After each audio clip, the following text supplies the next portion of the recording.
Hey everyone.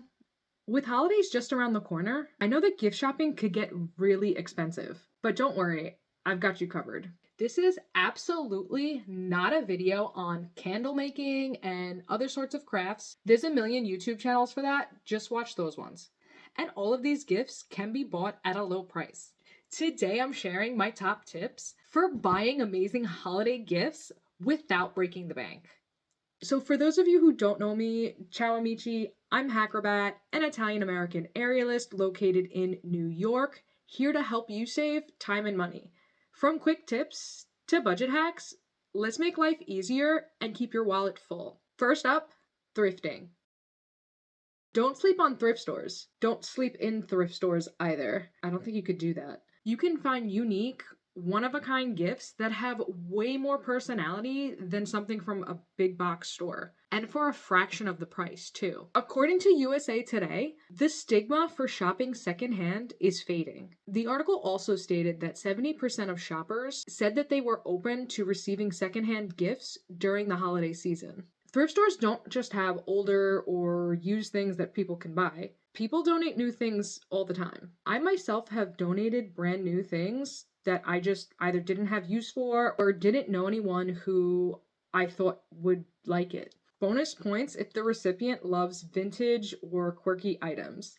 Think puzzles, games, children's toys, or even books. Another tip when visiting thrift stores is about the rise of thrift store prices. This can be frustrating since they're generally not paying for their inventory. Although at my store, I've seen way more people working there. That probably also has to do with way more stuff that they're getting donated, so that could also account for the rise in prices. But be that as it may, there are still some ways where you can save there as well. For example, Savers organizes their item by color code and offers 50% off a color each day. Like all items with green tags will be 50% off one day. They also have drop-off locations where when you donate, you can receive 20% off your entire shopping cart. I've recently collected about 4 medium kind of sized boxes of things that I don't want anymore. What I do is each time I need something, I go to the thrift store and donate only one of those boxes, and each time I get a 20% off coupon from one of the workers. So essentially, I only shop when I have things to donate. This also helps keep the clutter down, and it also gives me 20% off my entire shopping cart each time I go to the thrift store. I do this throughout the year, and every time I go to the thrift store and I see something new that I think someone would like, I just kind of grab it. However, I recently went several times during the month of November and even December, and I've still found a ton of new or very, very lightly used things that I'm now using as gifts. But because I do this earlier, I have a plethora of gifts to choose from when the holidays come around, or even birthdays or other events. I recently had a networking event where I had to donate one new toy to charity.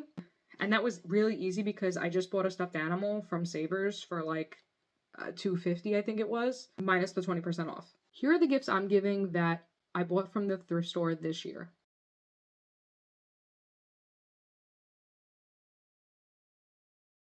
The second thing I wanted to talk about is Groupon and other discount deals. Groupon is your best friend. It's also my best friend. It's a platform that offers a huge range of discounted products and items like dining, travel, entertainment, and more. It connects consumers with local businesses and is often used for discovering new experiences at discounted prices. In 2023, Groupon had approximately 14 million active users. Whether it's a fancy dinner, spa day, or tickets to an event, you can score amazing experiences at discounted prices. Experiences often make the most memorable gifts, and Groupon makes them affordable. I've personally bought so much from Groupon over the years.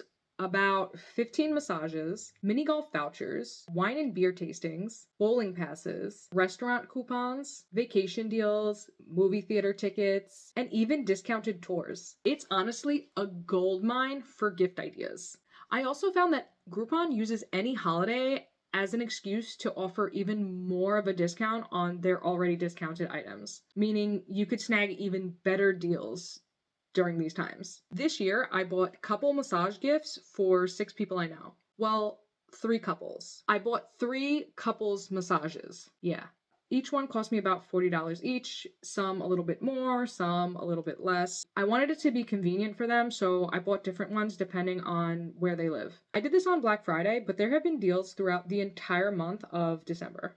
Use cashback apps. Okay, let's talk cash apps like Rakuten, Honey, and Ibotta.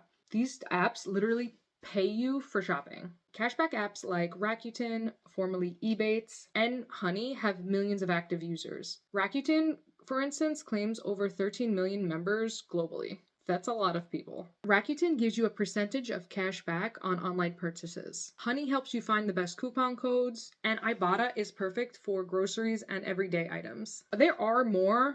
These are just the ones I generally choose to use. You can stack your savings, but you could also treat yourself with the cash back. However, I have seen prices fluctuate while using these apps. For example, I check a product's price through my regular browser and then through Rakuten, and occasionally the price will be higher on Rakuten. Even with the cashback factored in, the final costs sometimes match the original price on a regular browser.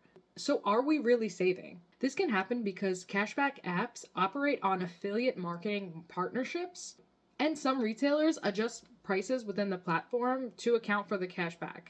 Additionally, these apps don't account for all discounts or promotion available elsewhere. Like Rakuten doesn't like when you use discount codes from other retailers. Cashback rates can be substantial, sometimes 20%, depending on the retailer, but they can vary significantly. While apps like Rakuten and Top Cashback offer straight cashback rewards, others like Ibotta specialize in specific categories like groceries. It's worth noting that cashback is best used for planned purchases and that combining apps with other discounts can amplify your savings. I'm going to dig a little deeper into the phenomenon of these price gouging and the price differences on Rakuten, and eventually post another YouTube video and figure out if these price fluctuations are real or they're just a coincidence. Have you seen any different prices when you're on any of the app extensions, or am I just crazy and that's not a thing? Let me know. That being said, for all online purchases, I recommend going through your regular browser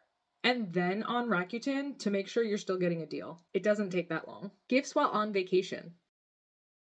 If you're traveling before the holidays, why not shop for gifts while you're there? I'm not talking about souvenirs. I don't know who needs to hear this, and I'm so sorry if I'm offending anyone, but no one wants a bobblehead from Costa Rica or a small replica of the Eiffel Tower. Why? Simply because they weren't there? You were. I'm talking about personalized touches that make your gifts truly personable. For example, if you know someone who likes high-end coffee, maybe snobby beer, or different types of tea, I, for one, like all 3 of these things. Buy them something abroad. Last year in December, I traveled to Chennai, India, and discovered Indian-style coffee. I loved it so much that I brought some home and gave it as gifts to my entire family. The year before, I visited Antalya, Turkey, and brought back these fancy purses for my younger cousins. The year before that, I visited Bruges and Brussels in Belgium, and, well, I was supposed to bring back chocolate, but unfortunately, I ate it all before I left the country. So, oops, no one got gifts that year. But I've bought coffee, tea, natural soap, olive oil, small cakes, candy from different countries, and gifted them for birthdays or even the holidays. Anyway, the gifts that I mentioned before that I gave to people were not only unique and cheaper than if I bought them in America, but also items I wouldn't have found otherwise. I personally love the Mr. Kipling cakes from England. On Amazon US, they're like $20. In England, they're like £2 to £4, or $4 to $5 in US dollars. I also made the mistake of having one of my friends, Reggie, try some, and now when I visit England every year, I need to bring him back a box. This also opens up the conversation to traveling, which is generally a pleasant conversation. Shopping while traveling turns gift giving into something very special because it adds a layer of thoughtfulness and adventure to every item. Beer, wine, and snacks.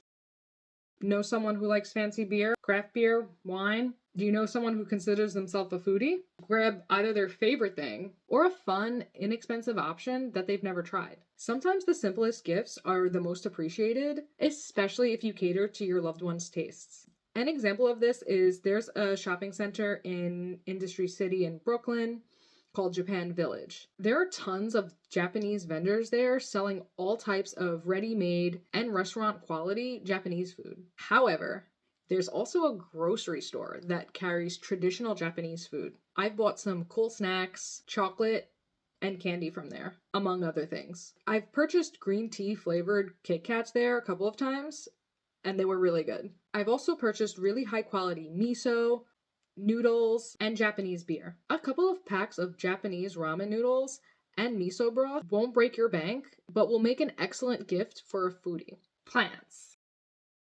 According to Psychology Today, taking care of a plant can reinforce mindfulness skills. I'm someone who loves plants, and I do have some of my own. This year, my original money plant had 7 offspring, and my money plant's offspring from the year before had 10 offspring, or 10 babies, totaling 17 baby plants.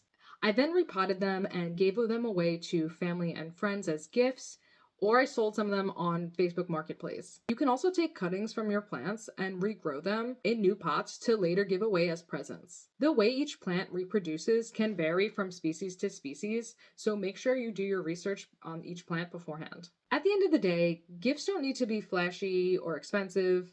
It's really the thought that counts. And honestly, that's okay. I don't care if I get used items as gifts because what matters most to me is who gave it to me, why they gave it to me, and the effort someone put into it. In fact, I don't care if I get anything at all. But when I give gifts, I always think about whether it's something a person will truly like, or even something I'd happy to receive myself. That personal touch is what makes a gift really special, not the price tag. So don't stress on buying the perfect gift. Focus on what will genuinely make the person cared for. And that's it. I hope these tips help save you money and make your holiday shopping stress-free. Let me know in the comments, what's your go-to budget gift idea? Don't forget to like, subscribe, and hit that notification bell for more money-saving tips. I'll see you in the next one.